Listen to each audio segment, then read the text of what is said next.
સુરતથી એક મોટા સમાચાર. સુરતની નવી સિવિલ હોસ્પિટલમાં રેગિંગના ત્રાસથી ડોક્ટર હર્ષ પંડ્યાના આપઘાત મામલે હવે ખટોદરા પોલીસ એક્શન મોડમાં આવી છે.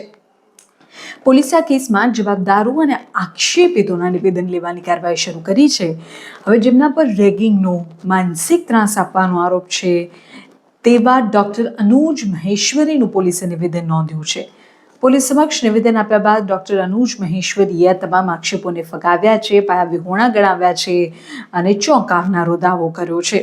ડોક્ટર અનુજ મહેશ્વરીએ મીડિયા અને પોલીસ સામે એવો દાવો કર્યો કે ફરિયાદમાં જે પણ બાબતો નોંધવામાં આવી છે એવું તો કશું જ બન્યું નથી. સૌથી પહેલાં તો આ કેસમાંથી રેગિંગ શબ્દને કાઢી દો. રેગિંગ જેવી કોઈ ઘટના જ ઘટી નથી. તેમણે કહ્યું કે જુનિયરોને કામ અંગે અમે માત્ર સૂચનાઓ આપીએ છીએ, ઇન્સ્ટ્રક્શન આપીએ છીએ. ઇન્સ્ટ્રક્શનને રેગિંગ ન કહી શકાય. પોતાનો બચાવ કરતા ડોક્ટર અનુજે વધુમાં ઉમેર્યું કે આપઘાત એ અત્યંત દુઃખદ ઘટના છે, પણ તેની પાછળ કેટલાય કારણો જવાબદાર હોઈ શકે. પોલીસે માત્ર રેગિંગના એંગલથી નહીં પણ તમામ પાસાઓની ઊંડાણપૂર્વક તપાસ કરવી જોઈએ.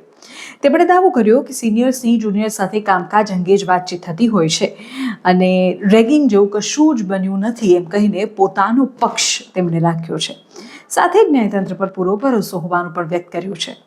એક તરફ પીડિત પરિવાર પોતાના પુત્ર માટે ન્યાયની માંગણી કરી રહ્યું છે અને બીજી તરફ જેમના પર આક્ષેપ છે તે રેગિંગની ઘટનાને જ નકારી રહ્યા છે. જોવે રહેશે કે ખટોદરા પોલીસની નિષ્પક્ષ તપાસમાં શું સામે આવે છે.